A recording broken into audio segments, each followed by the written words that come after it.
Hello, Heat Seekers. It's the Heat Sheet. Hello, Heat Seekers. It's Kris Jack here, back on the Heat Sheet with a bit of a hot take on the new look AEW Collision. Now, AEW Collision, to be honest, I haven't really watched it since Punk stopped being a collider. Just under a year ago, or just under the year ago, yeah, whenever it was. I think last time I had fully sat down and watched it was the FTR v Bullet Club Gold match. I think after that, my interest in the show and following up on it at the weekend has pretty much waned. But with the new look to it going into its second year, and with AEW starting their residency in Arlington, Texas at the Esports Arena, I thought I'd give this week's episode a look and see what my hot take is on the presentation of it. Now, first off, they've changed the music. It's no longer Saturday Night's All Night for Fighting. So I imagine the 12-month license that Tony Khan has paid Elton John has not been renewed, and instead they've got Mikey Ruckus to come up with a new theme. If I'm looking at his tweets about the new tune, it's all about being active, being getting right into it, and there's lots of let's go in it. So it's not going to be as catchy as one of the best pop songs of all time, but it's given Collision that different identity again to Dynamite. So it's decent, just not overwhelming. I think like a lot of new themes that have been coming out in wrestling over the last wee while, we just need to accept it for what it is. But it is still helping Collision to maintain its own identity there. As for the setup in the Esports Arena, it's given off quite Impact vibes for me. Not quite TNA Impact Zone as it is familiarly known. Not quite Daly's Place looking either.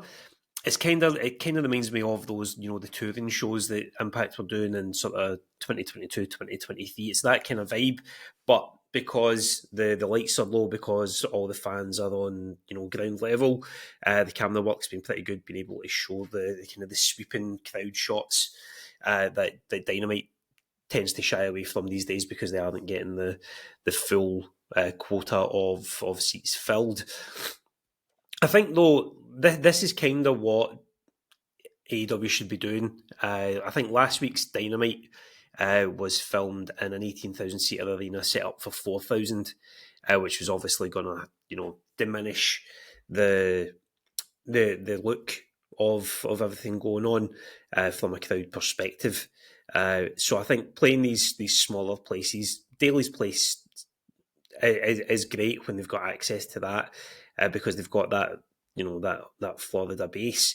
But if they are going to be going on the road and maybe doing more of these residencies like the one that they're doing in Texas just now, booking these maybe 3,000, 4,000, 5,000 seater places that they can make look full and give them a different aesthetic as well, I think that'll work well, especially for Collision.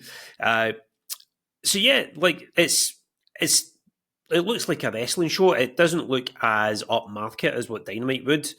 And it certainly doesn't look as hot a crowd as what Collision was getting when it first started. But again, AEW is not as hot a product as it was this time last year for a variety of different reasons. Is this new thing that they're doing with Collision going to bring or restore that feeling that they're trying to do with Dynamite? I don't know yet. The show itself, from what I've been able to watch of it, my thriller / fight TV fell out in me just after the Von Erichs promo, so I haven't yet managed to watch the Lumberjack match or the Patriarchy winning the trios titles off the Bang Bang Gang. But from what I did see of it, it was very much what I remember of Collision. Up and down show. The Darby Allin and opener, very, very good finish to that. I liked the crucifix bomb into the coffin drop. It was pretty decent. Sky Blue, unfortunately, getting injured and right at the start of the Hikaru Shida match was horrible to watch, and I don't know why they continued showing replays of it, but they did. And best wishes to Sky Blue and a recovery from that. Hopefully, it's not going to keep her out too long. Other matches of note on there, Tomohiro Ishii against Roddy Strong was quite hard hitting, and always kind of felt that Roddy was going to get the win with some interference on there, which I was proved right in. Tony Nese against the Phoenix was pretty decent as well. You know, Tony Nese maybe doesn't get the flowers he deserves, but he's a solid in-ring guy. That 450 splash that he does is epic. And the Phoenix just, you know, showing up and showing out as he usually does, which I think is why I maybe wasn't so impressed with the kind of the big headline of Collision this week, and that's the debut of Hologram.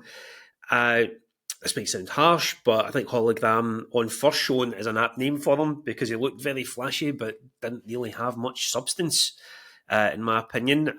Very short match that he had with Gringo Loco, but it just looked generic.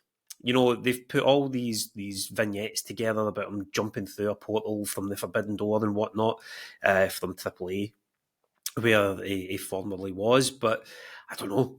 I think there's so many better lucha-style wrestlers that AEW have got access to, and putting them on after the Phoenix, I think he was always going to be in a hide into nothing. He's certainly agile. He's certainly, you know, a gymnast. He's certainly, you know, got the skills, but I don't know.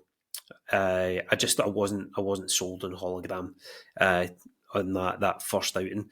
But yeah, and as I say, after that it was the Von Erichs and their promo, and then my Fight TV thing cut out on me. But all in all, I think the new presentation of Collision, give it a few weeks. If they can work out some teething issues, as I said, it does feel a bit impacty for me. I've not yet decided if that's a good or a bad thing. They also, again, need to get the sound stuff sorted out. You know, AEW's been going 5 years now, and their microphone set up or their delay, whatever it is just still quite poor. I could barely hear the first half of Kevin Von Erich before it cut out on me. Even Hikaru Shida's promo, Darby Allin's in-ring bits, you know, very, very hard to hear, especially, you know, with it being a smaller arena. I don't know if that the acoustics in there didn't help. But I think going into its second year, Collision, with the new theme, the new look, and if they're going to do more of these residencies, it should keep it as it's an identifiable extension of AEW. Now, hopefully, we will be able to get some more of these little hot takes up over the next wee while, as we've not been able to get a Thursday night together to record the full one. So if you are enjoying these type of things, let us know in the comments. Follow us at the Heat Sheet podcast on Instagram, at the Heat Sheet Pod on YouTube, on Twitter /X, or just search at the Heat Sheet wherever you're looking for it. And we'll be back with another one of these things, maybe this week, maybe next week. We'll see what happens. But until we talk to you again, enjoy your wrestling. Hello, Heat Seekers. It's the Heat Sheet.